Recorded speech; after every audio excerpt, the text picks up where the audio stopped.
The regular meeting of the Board of Education for July 16, 2019 is called to order. Welcome to everyone present and to our television viewers. Director Bailey is absent but on the phone. For tonight's meeting, any item that will be voted on has been posted. The meeting is being televised live and will be replayed throughout the next 2 weeks. Please check the board website for replay times. This meeting is also being streamed live on our PPS TV services website. Before we proceed, board members, are there any items you would like to pull from tonight's business agenda for a separate discussion and vote? I'm not going to have an item to pull for a separate discussion, but I will have the one item related to, that has the advance authorization. I'll just be speaking to it, but not Okay. pulling it out for separate vote. Okay, thank you very much. Before we begin the public comment period, I would like to review our guidelines for public comment. The board thanks the community for taking the time to attend this meeting and provide your comments to the board. We value public input as it informs our work, and we look forward to hearing your thoughts, reflections, and concerns. Our responsibility as a board is to actively listen without distraction from electronic devices or papers.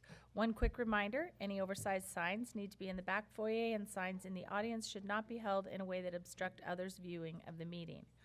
Board members and the superintendent will not respond to comments or questions during public comment, but our board office will follow up as needed on board-related issues raised during public testimony. Guidelines for public input emphasize respect and consideration of others. Complaints about individual employees should be directed to the superintendent's office as a personnel matter. If you have additional materials or items you would like to provide to the board or superintendent, we ask that you give them to board manager Roseanne Powell to distribute to us. Presenters will have a total of 3 minutes to share your comments. Please begin by stating your name and spelling your last name for the record. During the first 2 minutes of your testimony, a green light will appear. When you have 1 minute remaining, a yellow light will go on, and when your time is up, the red light will go on and a buzzer will sound. We respectfully ask that you conclude your comments at that time. We appreciate your input and thank you for your cooperation. Ms. Huff, do we have anyone signed up for student or public comment tonight? No. We do? Oh, I just did shoot and check in, so. Yes, we do. Okay. Okay. No student comment? No student comment, one public comment. Okay, please come forward. Noreen, is it Howe? Huff, okay.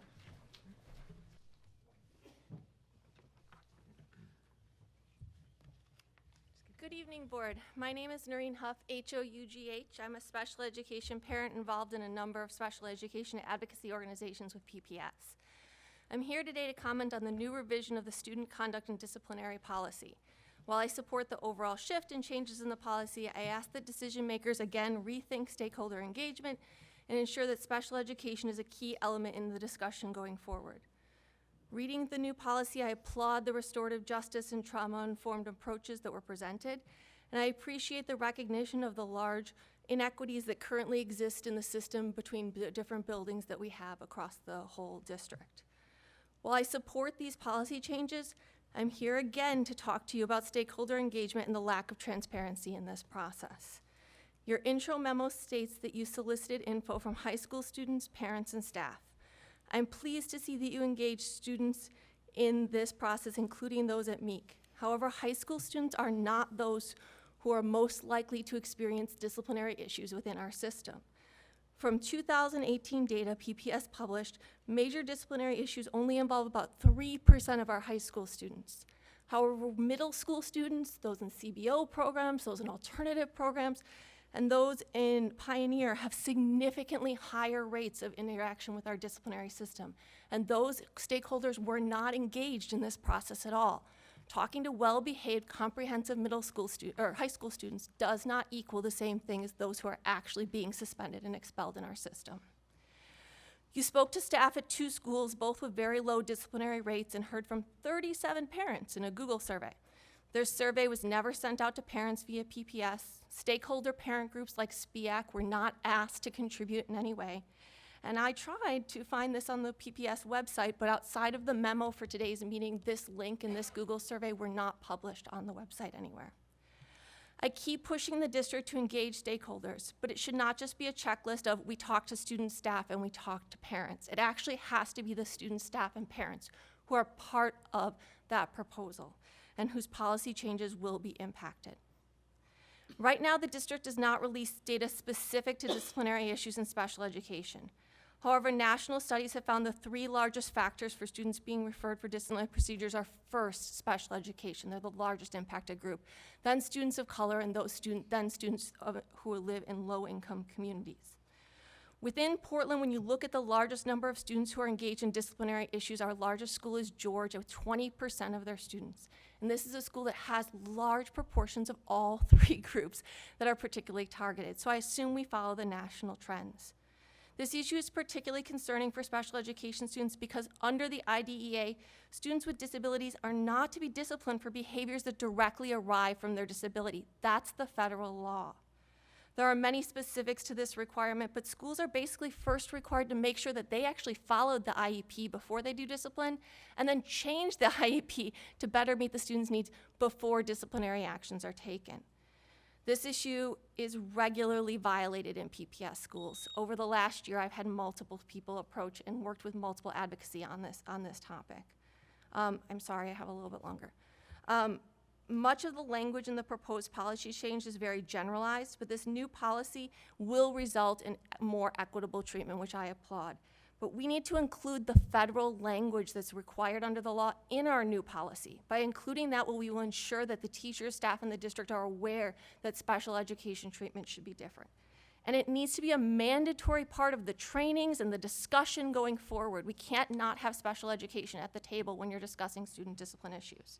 Special education stakeholders need to be part of this process. Special education law needs to be included in this policy, and special education discipline needs to be a main topic before you go forward after this first read. Thank you. Very much. Thank you for your comments. And please, I hope you'll give a written copy of your testimony to Roseanne Powell. Thank you. All right.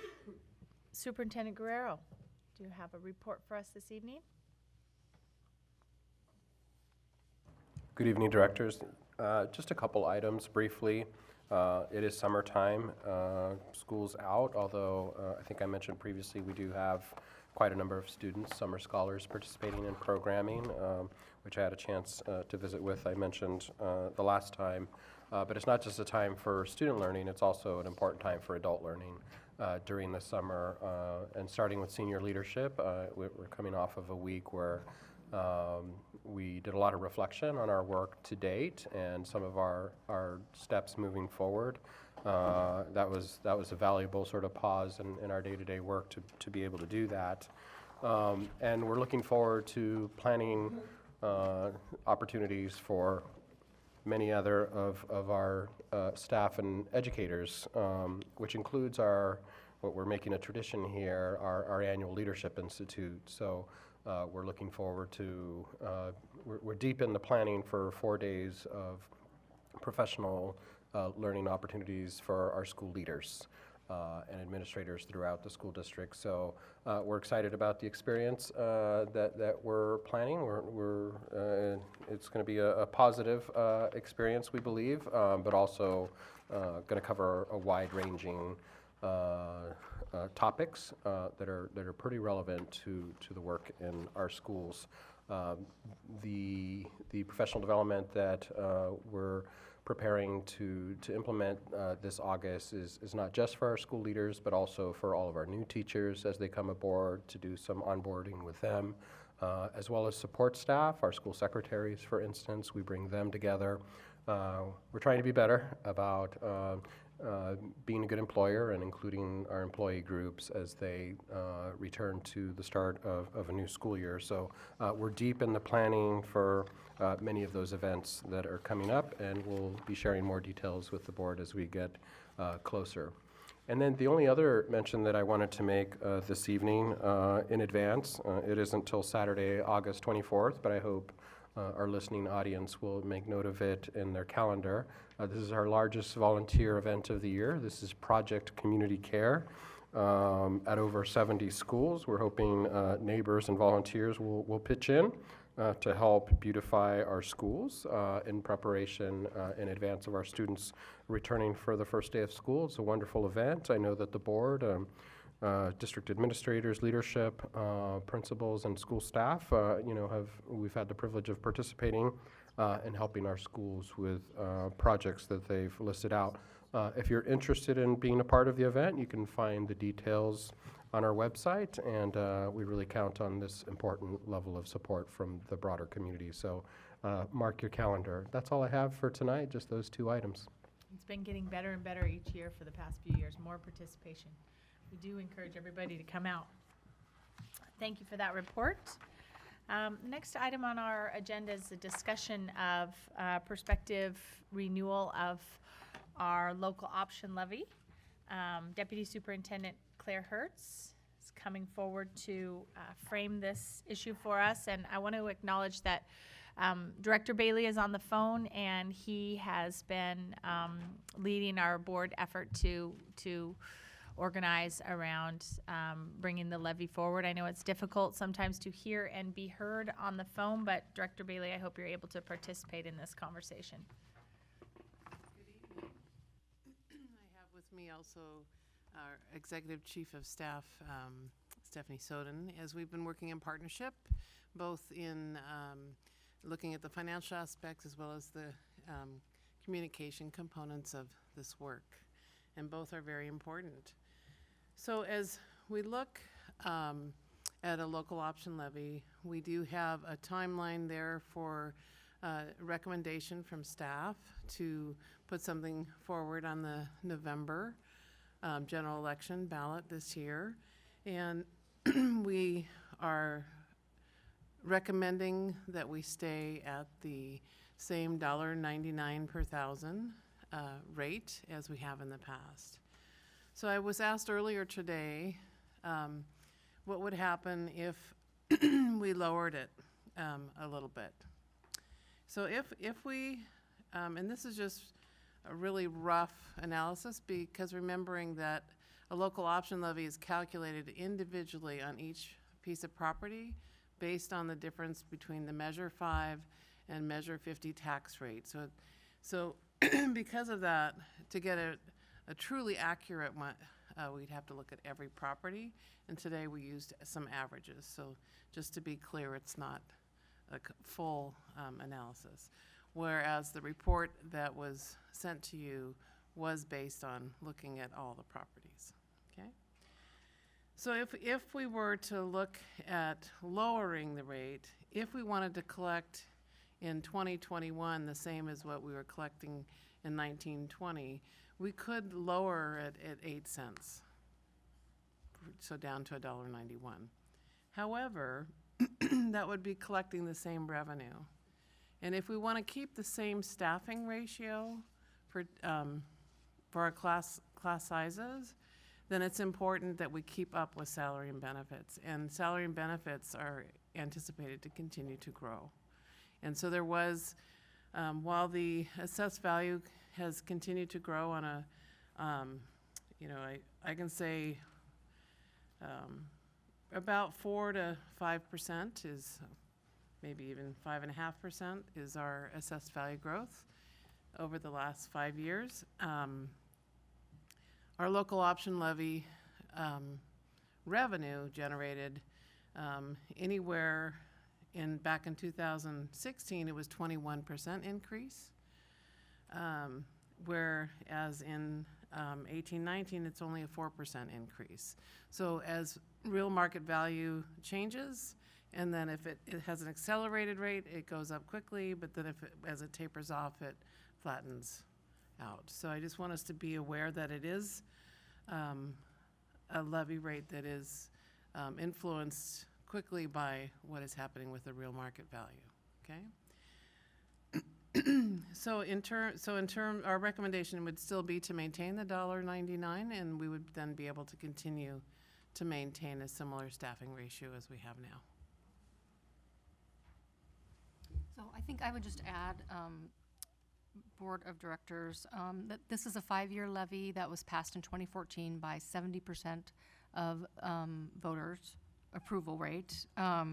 We originally said the goal was to fund 640 positions, and each year we've been able to fund significantly higher than that. You'll see that in the staff report.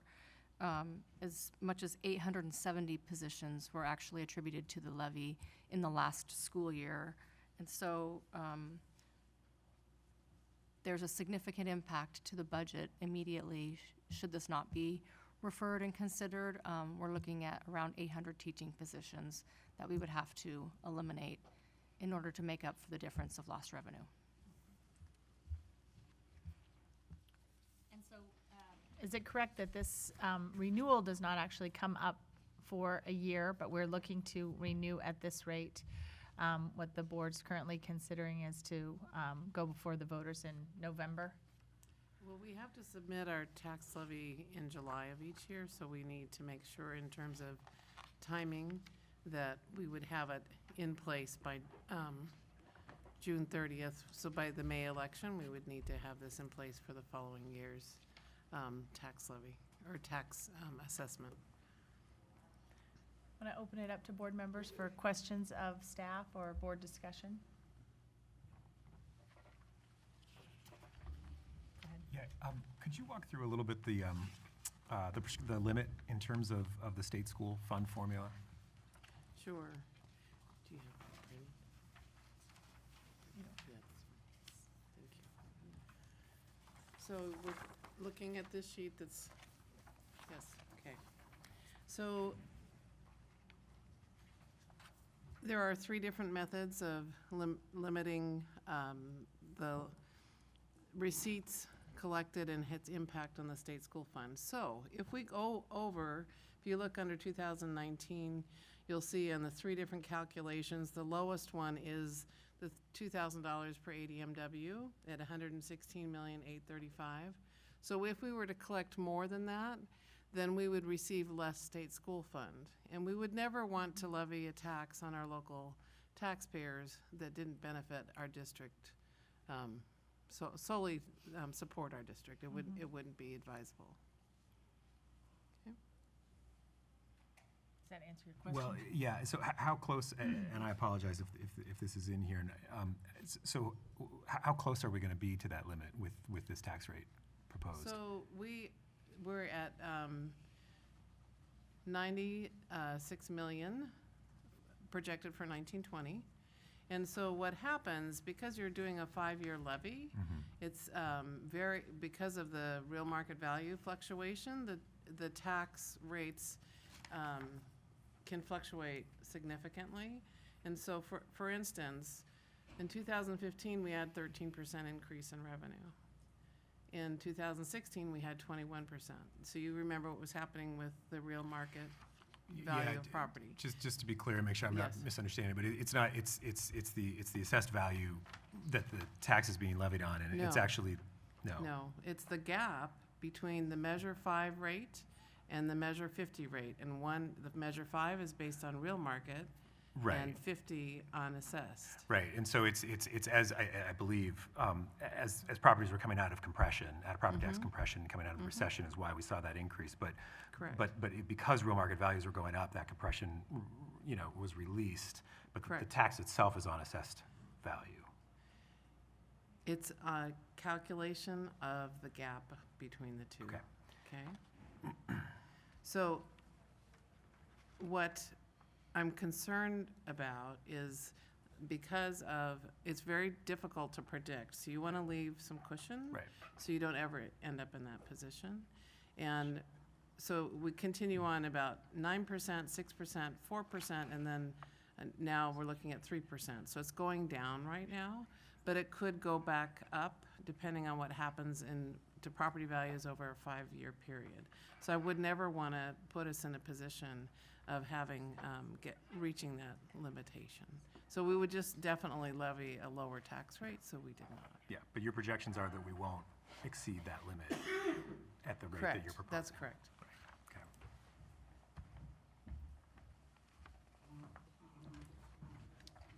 So I'm wondering, on the backgrounder, there is historical data from 2015 to 2019, and for each year, it has the number of teaching positions. Can you say it doesn't have the actual amount that was raised? Do you have those numbers? I do. For which years are you looking for? Pardon? Okay, so for 15, 16, we raised 76,600,000.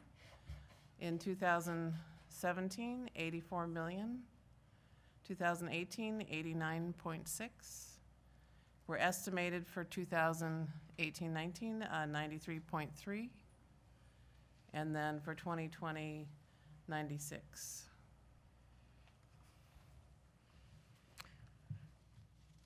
So this is, I'm not sure if this is a question for staff or just for a larger board discussion, but when I'm looking at the local option rates on page 10 of the Piper Jaffrey,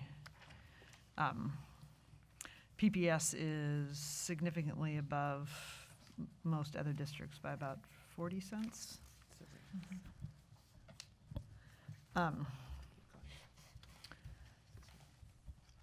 So on the one hand, it's very appealing to have those resources to fund what I think is having the ability to adequately resource a lot of the needs that we've had just through teacher staffing. But we're at the higher end of the spectrum, and like in some ways, just as a taxpayer, adding on top of, if you're a resident of Portland, you've got the art tax, the PPS bond, parks, Metro's parks, the housing bond, the Oregon Historical Society. I mean, a whole host of things there. And it's like, oh, that would be, so on the other side, there's this, so on one side we have the ability to do, I think, staff our schools in a way we wouldn't, obviously, if we didn't have that. But on the other hand, just sort of the overall tax burden. And I'm curious about the conversation that we could have with some of our other partners, particularly Metro, because, well, we're sort of right in the center of Metro with the conversation about having a significant transportation bond, and we're ones that would be new, not a just level funding. So I'm curious the status, because collectively, people in Portland are just, they've got it all, and not everybody within Metro has every single one of the taxes that we have. So I'm It curious would be whether. so helpful if we knew anyone from Metro. Pardon? I'm just kidding. Kidding. So we have, I think there've been elected to elected discussions and staff discussions early on, but you raise a good point that we need to be coordinated and be aware of what else is on the ballot. Metro has referred their renewal of their parks levy, which I believe is not a change in rate. It's just a continuation. Continuation. I mean, I fully think we should get our elbows out and get out there. I'm concerned about the overall, there's like more coming in and what impact that has. So say Metro comes in with, I mean, I've heard a number of highs, like a $20 billion region-wide transportation one, what impact that has on our ability to go out for a bond or, our local option. We have not had a formal conversation about the potential transportation bond measure that Metro would put forward in 2020. But you raise a good point that it would compete with our bond measure if the board decides to refer that. Or anything that Multnomah County may put Yeah, out. It city just seems board. like we should try and get a coordinated. Absolutely, we can work on that. I think Director from Edwards' point is a really good one. There's an intergovernmental conversation that needs to happen about funding. It's both this year and next year. In terms of that, I do want to sort of make a little bit as we talk about the high rate, compared to other districts. I mean, I also think we need to put in the historical context of in Oregon, property taxes were limited by Measure 5 and Measure 50. And as a result, I think there is actually an argument. One of the reasons why our levies have been supported, I think, is because there is, when you talk about price of government and people's willingness to pay for government, it is higher in the Portland area than it is in other places. And so I want to make sure we don't lose that. And I wouldn't want us to necessarily bring our tax rate down and lose teachers if in fact, because of this 20 or 30 year tax limitations, our voters actually are quite comfortable paying for schools through this mechanism. I guess I'm worried that we won't be able to keep that and the bond when everything else comes in. So maybe and part of the issue is a lot of it is based on the property tax. So is there another mechanism that we have this intergovernmental conversation about that we're able to accomplish regional objectives? I know the libraries are looking at doing a bond as well, which would be new. So there's a number of new things coming online, and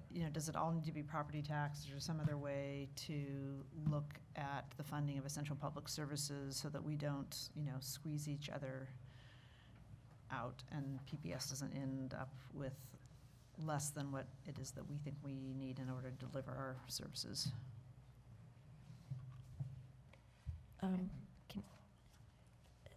So just to address that, so somebody correct me if I'm wrong, but there is a net outflow of financial resources from Portland to the rest of the state through the state school fund. On the other hand, local option levy money that is generated here stays here. So I don't think it would be in our students' best interest for us to decrease unnecessarily the levy rate that we're using, because that is our check on the Our largesse. well, the stupid way this state funds public education, frankly. The local option levy is really the only thing we have available that we can control that will guard against the kind of outflow of resources. I think it's like 75% is what we retain of what our taxpayers give. So just to play things the other way versus going down, one of the conversations that we had in our, when we were talking about goal setting, was that having some really specific, targeted, focused resources around some of the goals we were going to be setting. And because we're doing goal setting after the budget, I'm wondering if there's an increment to resource over and above the current rate, to resource that, or are we going to need to wait till next year? So just as the flip argument to decreasing the rate, is there a reason to increase it to fund something that we've identified as a priority that we haven't put into the budget?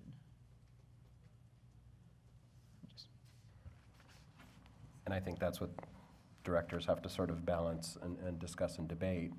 If you're asking me as superintendent, can I do more? Can I implement more strategies to reach a board-identified goal? Say it's a reading goal, and it allows me the opportunity to staff our schools with instructional coaches or reading specialists or more training. Sure, that would make a difference. Even if it were just FTE, we could make sure that we could better case manage students who weren't meeting grade level expectations, for instance. So just by way of process, so this is our second conversation as a board, considering our options as far as bringing the referral back to the voters, the renewal back to the voters.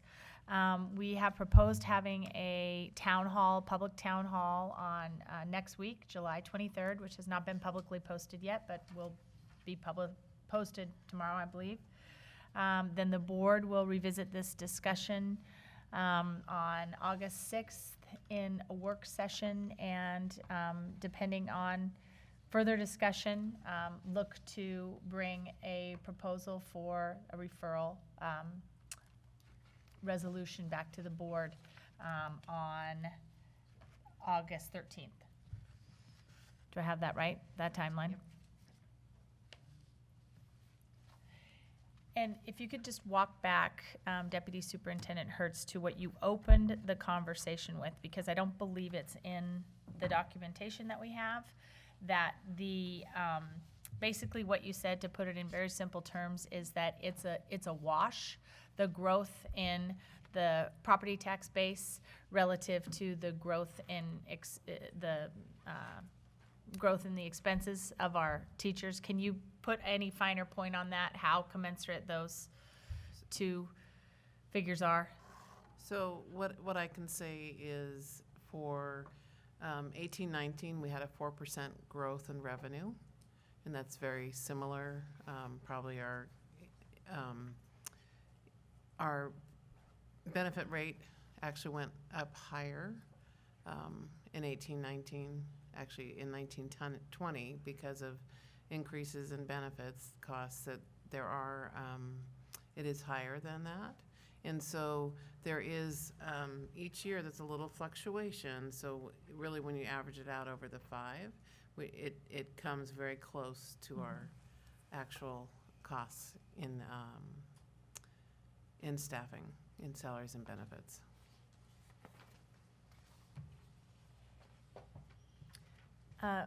Director Bailey, do you have anything you'd like to add to this discussion? Maybe we lost him.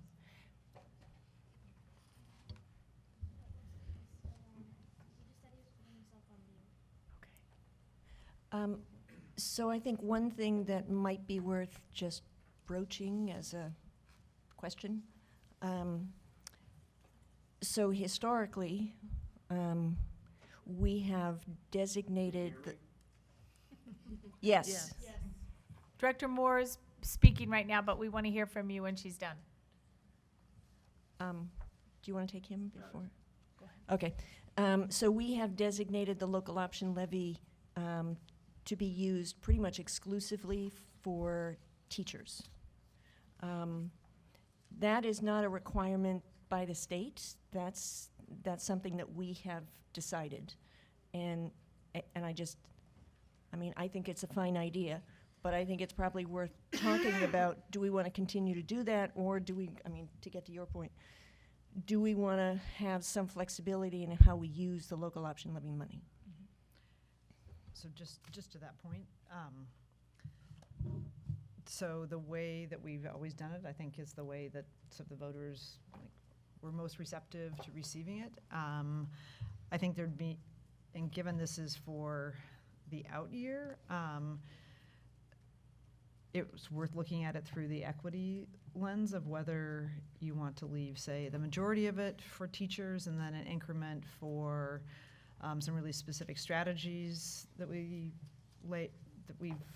that the superintendent and staff have identified and fund it. But I think it's a good conversation to have, because this is sort of just the way we've always done it. But it's equal, maybe, but not have an equity component to it.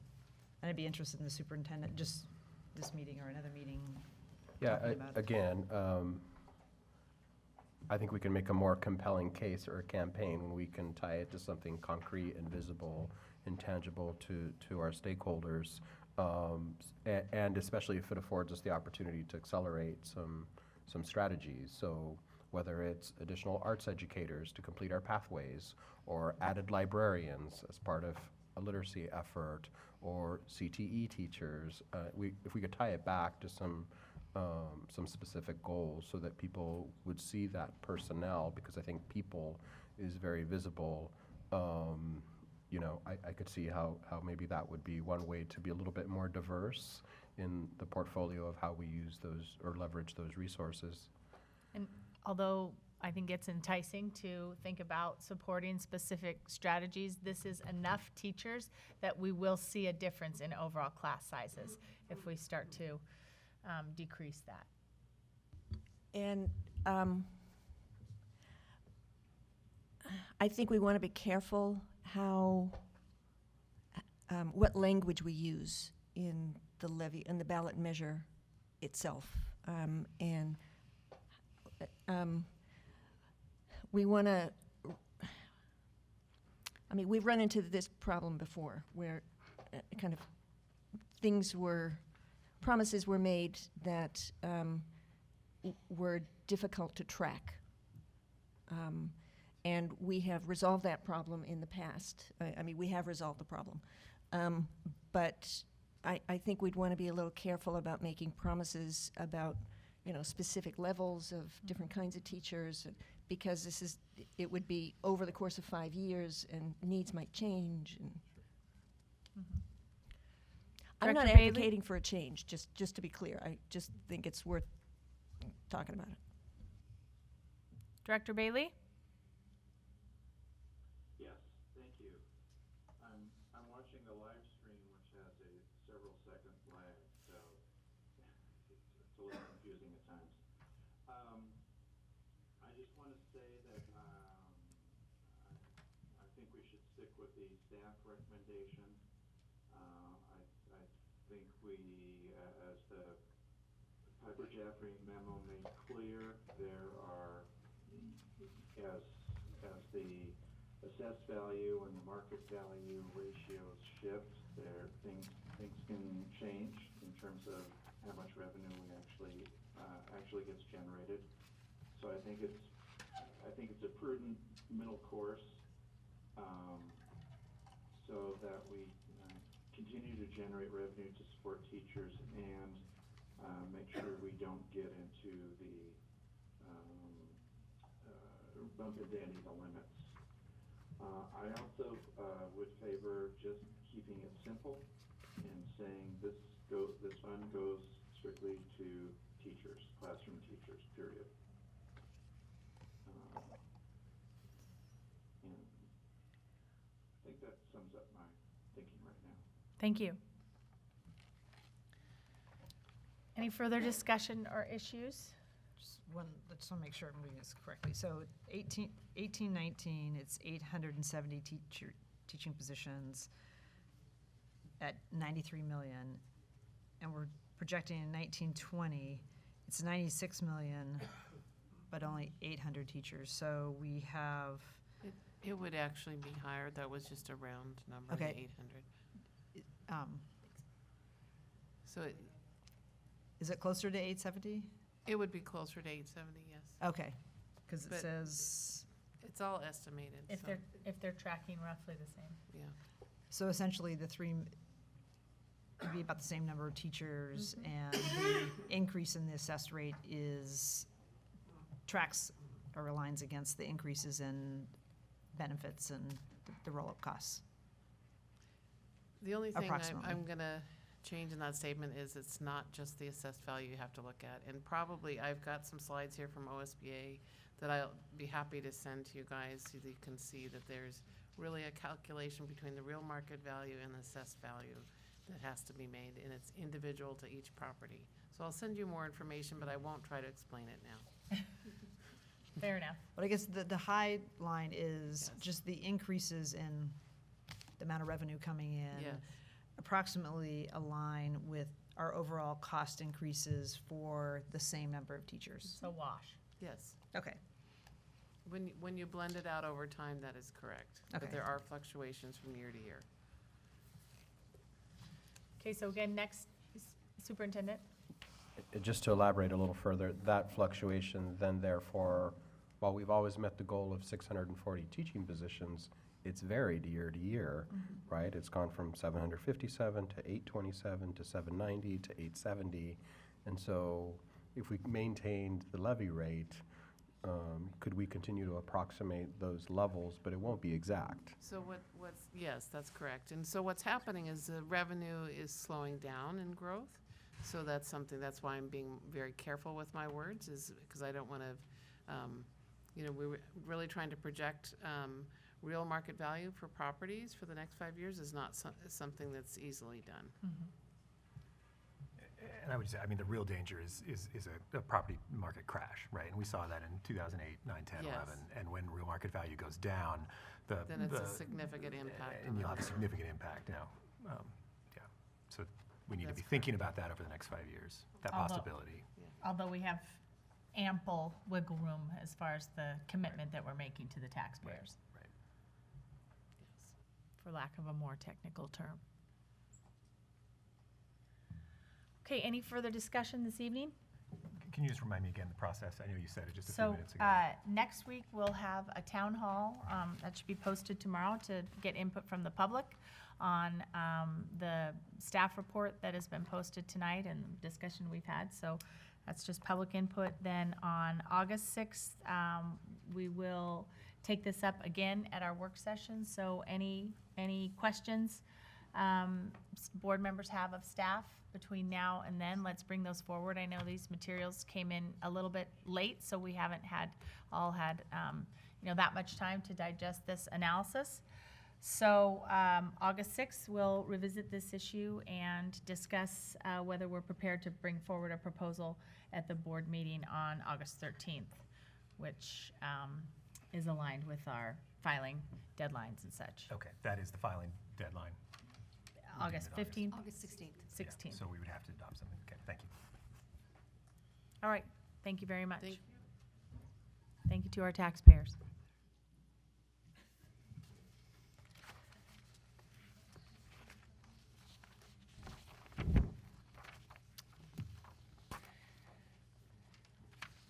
All right, the next item on our agenda this evening is a resolution to bring forward phase 1 of an internal performance audit plan. Before we move on to that, I want to just do a bit of housekeeping. With the departure of Director Anthony and Director Rosen, who served previously on the board audit committee, there's a need to appoint 2 temporary members until the board has a discussion in August about how we organize ourselves, what committees we have, and who will serve on which committees. In the meantime, I would like to appoint Director DePass and myself as temporary members to the board's audit committee so that we can continue some important current work. I look forward to working with both Director Brim-Edwards and Director DePass on this committee. And Director Brim-Edwards, can you bring forward this resolution, please? Yes, thank you, Chair Constam, and welcome new temporary audit committee members. We're glad to have you. So tonight, everybody should have, and there's been posted, phase 1 of the proposed 2019-20 audit plan.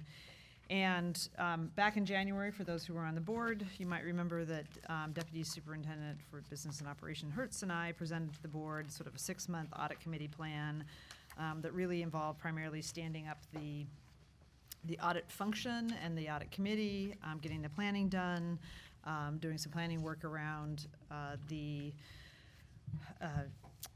both the audit plan, Secretary of State's audit response, and also the bond budget gap. And also, one of the items on the committee's agenda was the development and receiving the recommendations from the internal performance auditor and around the 2019-2020 audit plan.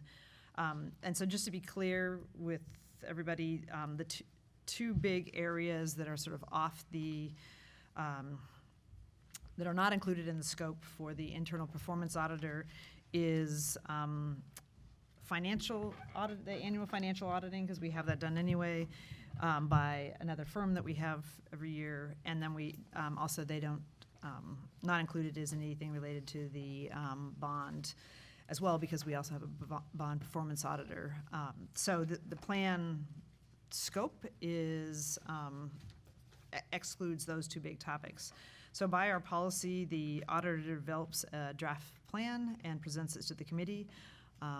Our auditor, Mary Catherine Moore, surveyed the 2016 PPS district-wide operational and business services risk assessment and also the 2018 Secretary of State audit, and spoke both with staff and external parties to develop sort of some conceptual audit topics based on risk factors. Tonight, we have before us two elements of the larger audit plan for the board's review and consideration. The audit committee that was in existence last year advanced this forward, and they're around two topics. One is around purchasing cards or P cards, and that's not actually a full audit, it's a review. And the second topic area or focus area is contracts. And I don't know, Deputy Superintendent Hertz, if you would like to say something, or our auditor, Mary Catherine Moore, would like to say something. Introduce our internal auditor, Mary Catherine Moore, and she is been on for a few months and kind of gotten their feel for the district and getting to know people and understanding how things operate here, as well as working with the audit committee and listening carefully and doing a lot of reading about past risk assessments, and as Director Brim Edwards mentioned earlier. So I just wanted to let you know there was a face with a name, and because she does serve at the pleasure of the board, and I just wanted to make sure you got to meet her tonight. Thank you. Welcome. So as everybody can see, we have the 2 topic areas, and the other topics that have been developed and discussed in the audit committee. After consulting with the Deputy Superintendent Hertz, we're going to have further discussions in the committee and with the both 2 new committee members and the new board members, and we also have a new community member who is serving on the audit committee.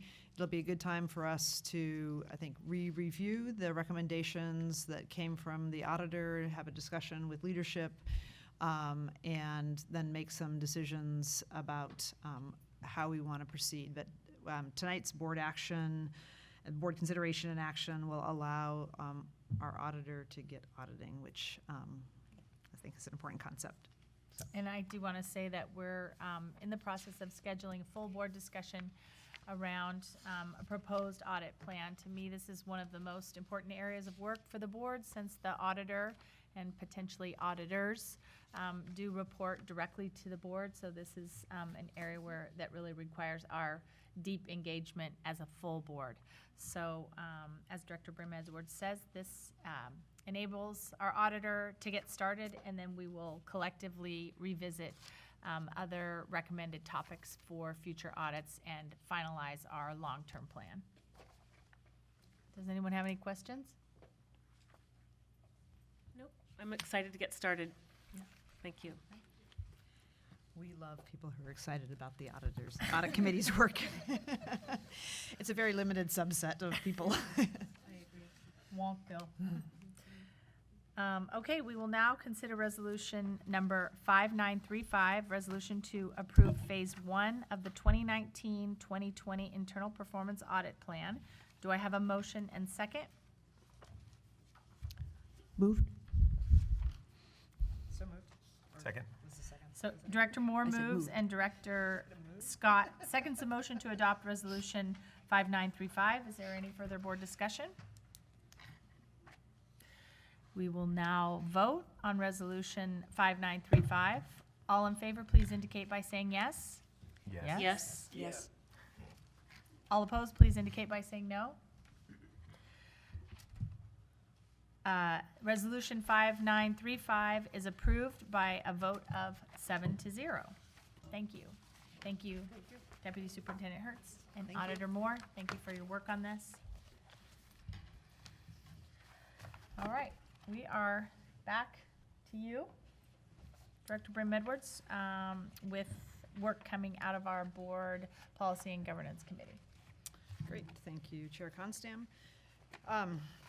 So in a minute, I'm going to ask Carol Hawkins to present some of the highlights of the changes, but just to provide some background, again, we're sort of in a transition point with a change in, this has been ongoing work, and we want to bring everybody up to speed with where we are in the process. So last year, out of the Whitehurst report, there was this whole series of recommendations, and this is one of the last ones that is in the process of being developed to be implemented.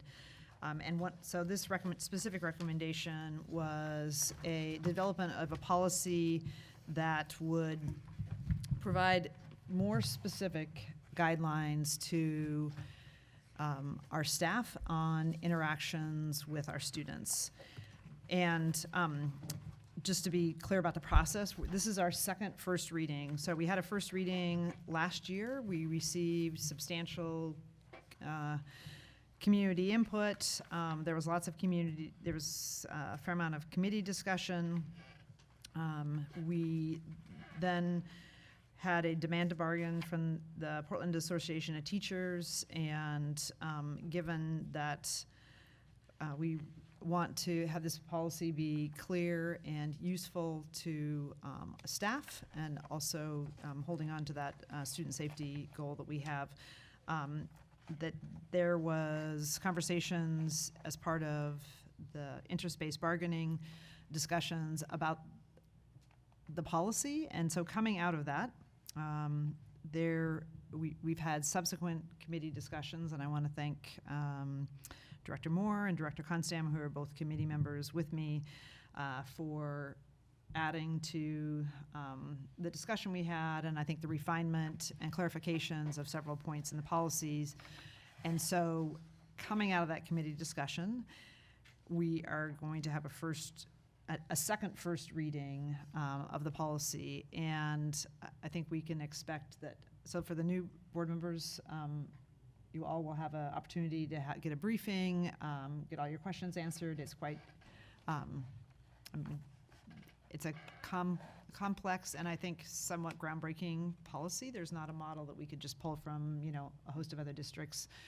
So we'll want all of you all to understand the different elements of it, and certainly bring fresh eyes and some good questions, I think, because lots of us have been looking at it for 8 months, and this will be an opportunity for you all to tell us where we missed something, or this isn't clear, or you only knew that because you've been sort of wallowing in the process or marinating in the process for a long time, and if somebody looking at it with fresh eyes or a parent, it wouldn't be understandable. So we're looking forward to the feedback from all of you.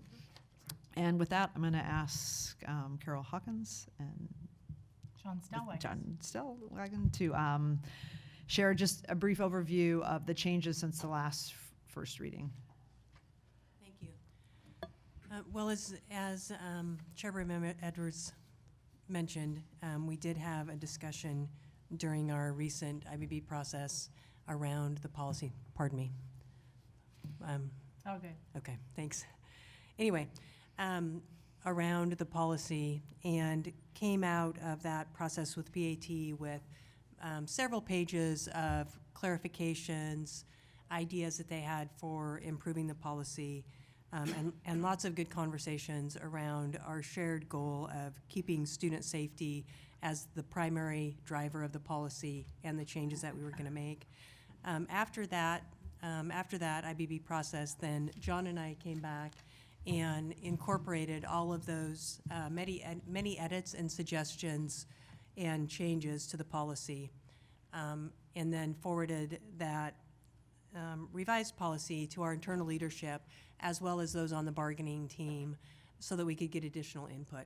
The significant changes were not around the intent of the policy. They're really around clarification about our expectations for teachers and trying to make those very clear so that people can both read the policy and understand it from the perspective of an educator, but also as a parent and as a student. We've included a number of examples. We've changed our language somewhat to reflect some of the training that we received as the IBB participants around healthy behaviors, healthy relationships, and unhealthy relationships, which seems to be more easy for most of us to understand. And we've, in places where the language was vague, we tried to provide clarity. We also recognize that many of these behaviors come down to intent, and so we recognize that there will still be some language that is open to interpretation and the intent of the educator. I would just ask John if he has anything to add, since he worked very closely on the draft with me. I think that's a good summary. The two main issues that were addressed out of the bargaining, really, I think, were the focus on healthy relationships, and so there was a fair amount of language added at the beginning, and then that more defined section that actually laid out some behavior that was considered red line type behavior. We had a training courtesy of Rita that really delved into that during the bargaining from, was it CARES Northwest? That really kind of set out parameters around what is considered red line, I suppose, behavior that is clearly prohibited and unacceptable, and more things that fall into the question of boundaries issues. And so PAT coming out of the bargaining really wanted a little bit more defined description of what red line behaviors we were concerned about and wanted defined in policy. And so we went back, and I think that section is hopefully going to be helpful going forward in giving something that is clear for both PAT, but also from the district's perspective and an HR perspective, a defined section that really sets out what red line behaviors are, so there's no question about that going forward. I think to get to the heart of what you're describing, what the discussion has mostly been about is identifying those red line behaviors without in any way unintentionally impeding the important supportive relationships and nurturing relationships that teachers have with students. Because it's in sloppy policy making, there were a lot of opportunities to go too far and to impinge on those very important characteristics and activities that we expect of our teachers. So that's where the tension lies, I think. Agreed. I think the two sections intersect like that too, with the portion that we described at the beginning focusing on healthy relationships, and then that latter portion focusing on the red line behavior, and kind of pulling those things together in the policy to cover everything that you just described. And then hopefully continuing to use that same language as we roll out training across the district with the healthy behaviors, unhealthy behaviors, and then identifying the green behaviors, the red behaviors, and then the more difficult behaviors, which are those yellow or coachable behaviors where we can move people back into the green zone. I just want to reiterate what Director Brim-Edwards said, which, again, a little difficult for our new board members coming into this pretty complicated issue midstream. So we're having either individual or twos by twos briefings on the policy, and that'll be your special invitation to provide input during this 21-day period, and all the other outreach, typical outreach will go on as well in terms of reaching out to stakeholders and hopefully collecting a lot of input on this complex and important policy. Anything else you'd like to add? No, just I want to thank staff again. This was from the very beginning a sort of novel and new area of policy development for us, but I also think just nationally there's not great guidelines. So I think we knew at the outset it was not going to be a quick process. So just to recap the next steps for everybody, we'll be looking forward after tonight. We'll have sent out the revised first reading to all of our represented employee groups, so they'll have a chance to look at the revisions.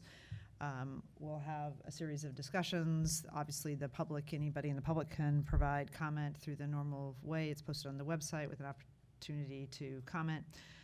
There will be a Policy and Governance Committee meeting on August 5th where we will incorporate feedback, have further discussion about comments that were raised, make decisions on whether we want to make further revisions to the policy. And then either make a decision that will probably bring that back to the full board with a summary of what the public comment from our represented employees that we've received. So that's the next big. And potentially other public comment. Yes, exactly. And of course, any board member who's not on the committee is always welcome to join and participate in the discussion. So August 5th. And just want to thank the staff for continuing to move things forward. I think one thing that's important to note, if people are looking at the red line, it looks like there's been massive changes since the last red line, but it's not actually large changes. It's moving pieces around. Actually, I think the changes are rather targeted and very specific, and not necessarily a wholesale change from the last first reading, which is important to note, which is why we gave everybody a clean version, which is easier to read. So we also have one more first reading this evening, a rescission. We have a rescission and a new policy. Thank you. Thank you. So this is another policy that both a policy revision but also a suggested rescission. that came out of the Policy and Governance Committee. And I'm going to ask Brenda Martinick to come forward and just provide some highlights of the changes, and then a brief description of why we're suggesting the rescission of a policy. I would like to note, as we head into the 21-day public comment period, it would, just based on tonight's public comments that we had at the beginning of the meeting, that it would be useful to share this with all of our sort of parent advisory groups that we have, SPIAC, the TAGAC group, a whole host of them, so that we can get a broader base of feedback as possible, if we can proactively do that versus just having people react to the public comment period. Yes, So with that, please go ahead. Yes, and I spoke with a parent that spoke tonight, and so her and I have already connected. So tonight you have rescission of current board policy, and then we are incorporating or updating our student conduct and discipline policy. There's some primary things that we have included in here. We have included updated language around how we talk about students. We have also included trauma-informed practices and trauma-informed training and expectations for staff. And we have also used more restorative practices and then support for how we can support through behavioral expectations, through tiered supports, and some behavioral supports as well. So just to be clear, so the rescission is a board policy called Program for Disruptive Students, Yes. which was first adopted in 1971 and sounds like it. Yes, it does. So that is proposing to go away, and then there are some significant differences to the proposed student discipline policy. That's from correct. what has been in effect. And I'm wondering, Director Moore, you were actively engaged in this discussion. If you want to add anything to the changes that are being made to the policy? Well, I think as was noted, there's a lot of language around trauma-informed practices and restorative practices and providing supports and kind of looking at behavior issues as communication of need and trying to find appropriate responses. Rather than punitive. Rather than focusing on punishment or discipline. Anyway, I wanted to thank the staff. We had a lot of discussion. This went back and forth a few times, and I really appreciated the responsiveness, and I think it makes for a better policy. I do agree that the timing is unfortunate, because we're now in the middle of the summer, and it's going to be difficult to do outreach. The rationale behind getting this moving now rather than waiting until the fall, which would allow for more engagement, is that this is going to be associated with a new student handbook. That's correct. Which is going to be aligned with this in terms of the approach to behavior. So we want to make sure that these two documents, both the policy and the handbook, are aligned. And I think the plan is that we're going to do some targeted outreach as much as possible. And then if we discover areas that need some improvement, we can come back to the policy and make whatever amendments might be necessary. Yes. And we have started, I mean, we started the engagement process with our community, staff, administrators, families, back, I think we started this in March. So there has been a large opportunity for engagement at different levels. In fact, we also provided engagement opportunities in our Student Success Center with our students who are on delayed expulsion, and also in our Insights class with parents and students at first-time offenses. So we have engaged a variety of different populations, but in speaking with the parent here tonight, we're going to make sure that we send information out and get input from additional groups. May I ask a question about your engagement practice? Are these engagements in person, or how are you talking to these groups, and who's missing? They are. So they're all in person. We have had a variety of different types of groups. So we've had focus groups, specifically with students and with staff. We have had administrators and different teachers that have been involved in developing the policy itself and having input in that. We had a number of different family opportunities. One specifically was at the Insights class during the class where we talked about it, and then we actually did a Google survey to get some feedback that way. So we've done it in a variety of different ways. Mm-hmm. In terms of your survey, did you get good response rates, or do you have any idea how many? We didn't get a responded? great response rate from the Google survey, but we did in the discussions with the families. There's over 65 people who attend each one of them. Excellent, thanks. Just in terms of a first read through and compared to the old 1971 policy, I think it looks really good. Are we in the right century now? I know, right?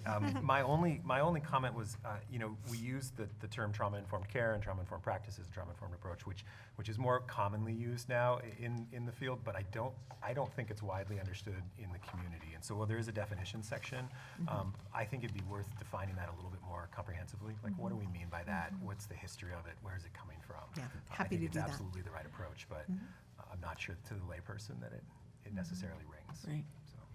So. And in practice, it looks very different in different environments, so, yeah. So one of the things that we did talk about at the committee was that we're going to have to do a fair amount of training associated with this, not just for school personnel, but also for families, because this is a different way of approaching behavioral issues. So we're going to have to do some, I think, pretty significant outreach to school communities in the fall. Yes, we are currently putting together a 2-year training plan for trauma-informed practices. Because one of the things that is going to crop up, I mean, we talked about this at the committee, there is an inherent tension between a trauma-informed approach and consistency of application of kind of standards of behavior. And that's going to be a tricky one to navigate. So we're all going to have to kind of get on the same page around that. Although we do not have a particularly trauma-informed policy or practice now, and we also don't have consistency of application, so, in my opinion. Any other board discussion or questions? So do you want me to just wrap up with next steps Yep. for this?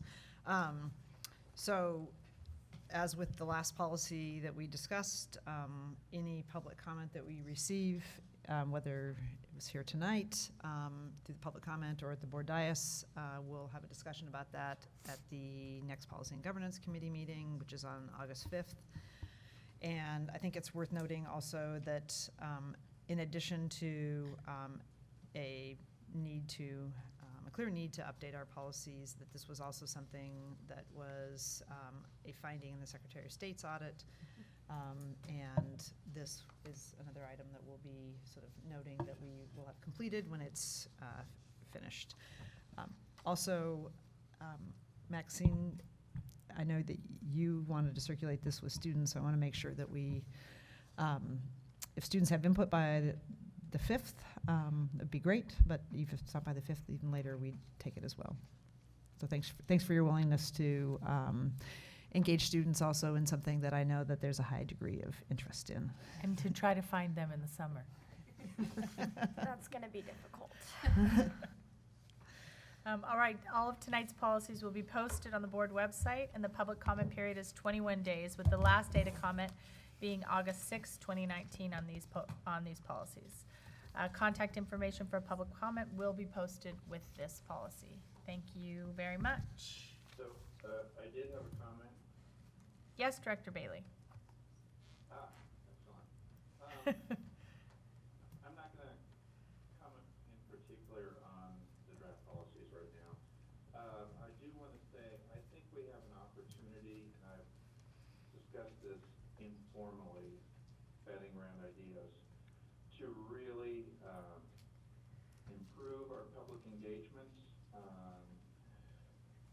in the policy development process, to start much earlier, to develop a better communication network and engagement network.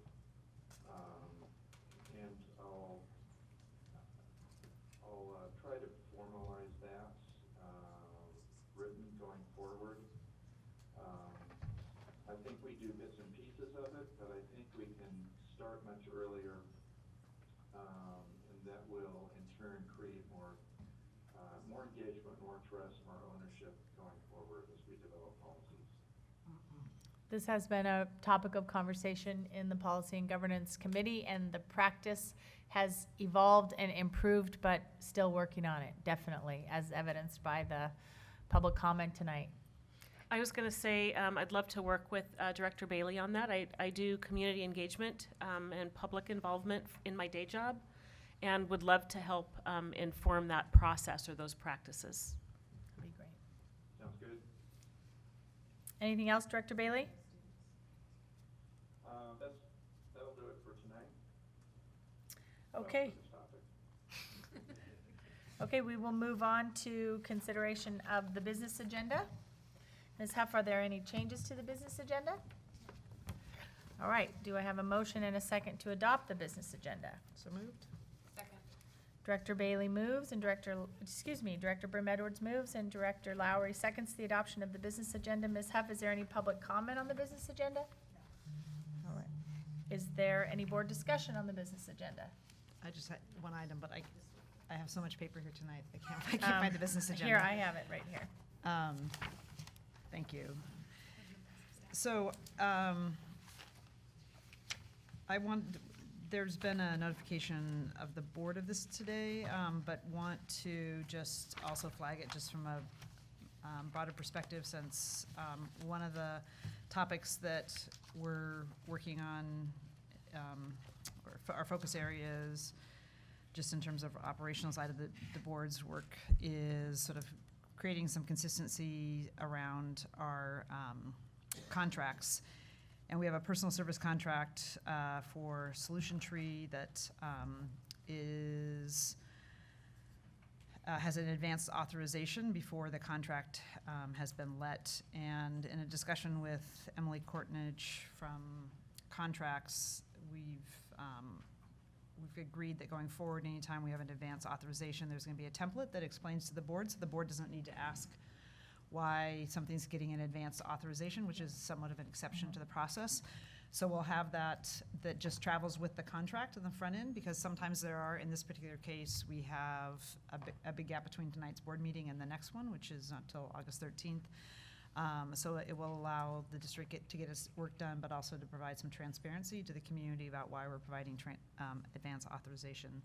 It's worth noting that once it has its advance authorization, all the rules for contracts apply throughout the rest of the process. So it's not like there's some exception and then none of the rules apply, but there's a one-time exception, it will be explained why the urgency or why we're going that route, and then it goes right back into the other process. So just another process improvement of the board's review of art contracts. Yeah, thanks for bringing that up, and to our contracts manager for agreeing to just create this template. And again, it's pretty unusual for us to have these requests for advance authorization, but that's what we'll need and expect moving forward.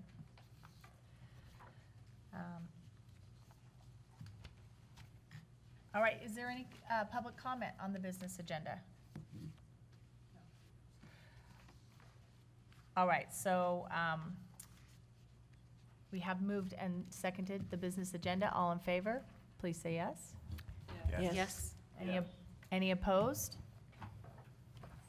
Okay, the business agenda is adopted 7-0.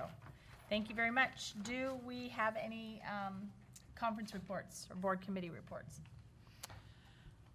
So I think we've seen the work of the Policy and Governance Committee. Our next meeting is the 5th, which we already discussed. We have one other item on that agenda. It will be a meals and travel policy that was also recommended coming out of the Secretary of State's audit. Meals, gifts, expenditures, it's not. Yeah, sorry. Okay. It's the, we don't, and the Secretary of State's audit recommended that we develop a